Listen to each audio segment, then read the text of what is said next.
and rye and barley, but because of the very short growing season, their yields were very, very tiny. Their only carbohydrate they ate during the day,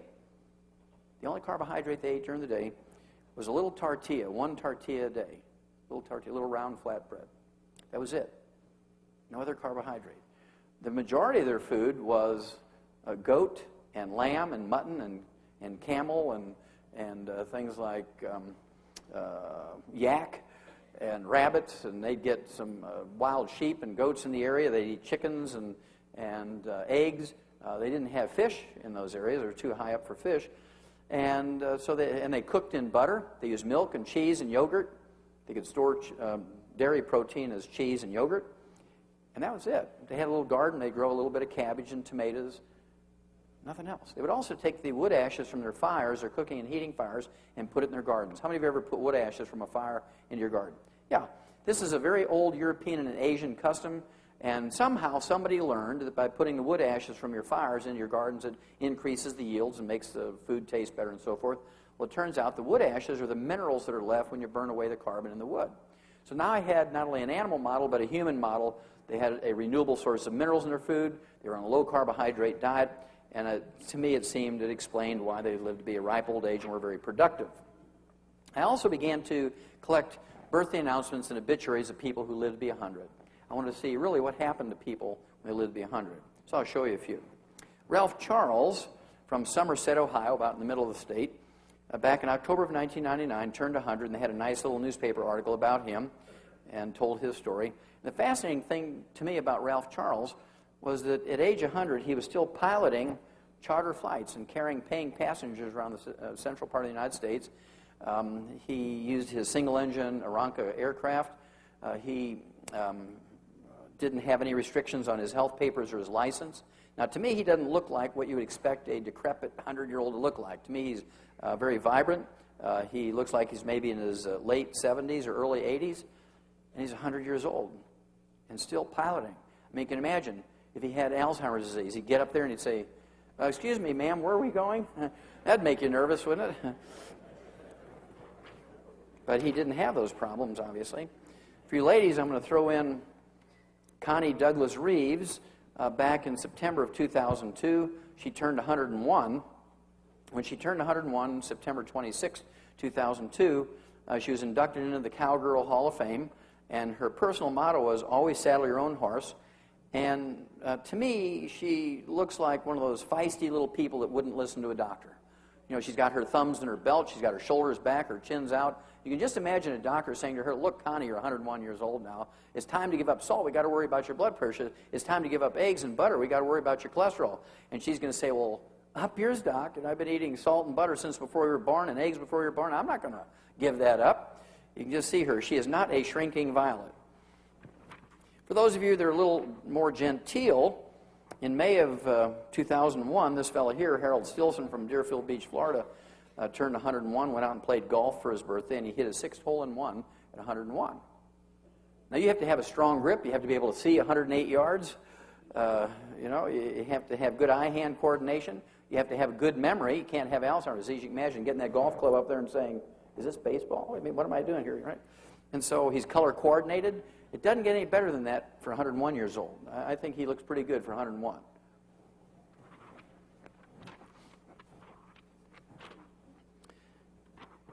And this fellow, Antonio Todd, from Sardinia, the island, formerly island nation west of the mainland of Italy, back in January of 2001, turned 112, and he attributed his longevity to drinking 1 glass of red wine a day.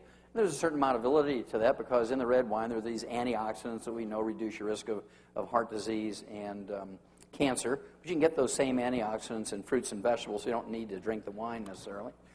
It doesn't seem to matter what you eat as long as you keep the carbohydrates down and the vitamins and minerals up. That seems to be the thread, the common thread between all 100-year-olds.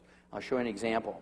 This gal here, Dora Ramathebe from South Africa, was born in 1881, and in 1995 she turned 114. And when she was asked, "Dora, what do you attribute your health and longevity to?" she said, "Oh, I ate locusts, you know, the grasshoppers. You know about grasshoppers here, right?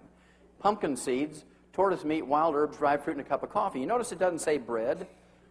You notice it doesn't say potatoes. It doesn't say rice. It doesn't say corn. The only carbohydrate might be a little bit of that dried fruit. She got her protein from the locusts, from the grasshoppers, and the tortoise meat. She got her essential fatty acids from the pumpkin seeds. And if she ate the herbs grain, she got a little bit of vitamin C and folic acid and beta-carotene. And she lived to be 114. She probably lived longer than that. I didn't keep track of her after that birthday announcement.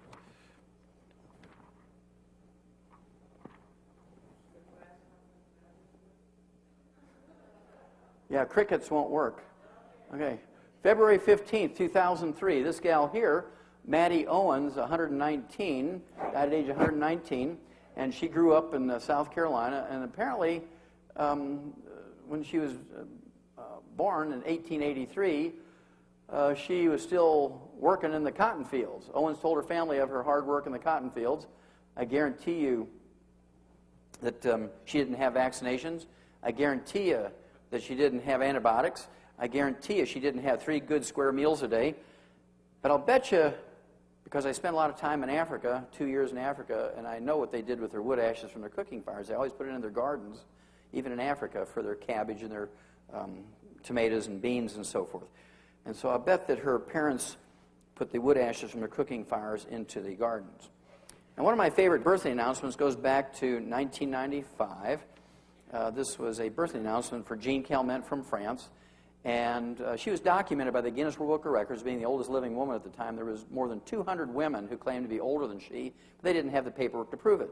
Jean Calment had the paperwork to prove, to the satisfaction of the Guinness World Book of Records, that February 21st, 1995, she was in fact 120. February 21st, 1996, she turned 121. February 21st, 1997, she turned 122. And she died in August of 1997 at age 122 years and 164 days. She died suddenly of a stroke. She was up cooking her eggs and singing Farah Jacques. Farah Jacques, Farah Jacques. Ah! Fell over dead. Didn't have Alzheimer's disease. She was bright and mentally alert until the moment she died. She didn't have cardiovascular disease. She didn't have diabetes. She didn't have cancer. And she did have rheumatoid arthritis in her hands. You can see, but that's pretty good. Lived to be 122 and a half. Die suddenly without being mentally infirm. I mean, that's the way to do it, right? I thought this one was kind of cute. I was in Adelaide, Australia, back in October of 2003 when this came out in an Australian newspaper. World's oldest man dies at 122. A Cambodian tiger hunter by the name of Sek Yi, who is also the martial arts expert, attributed his longevity and that of his wife, I'm assuming a widow now, Long Uk, 108, to smoking and prayer. That's kind of a strange combination. But I'm sure he had got some mineral somewhere.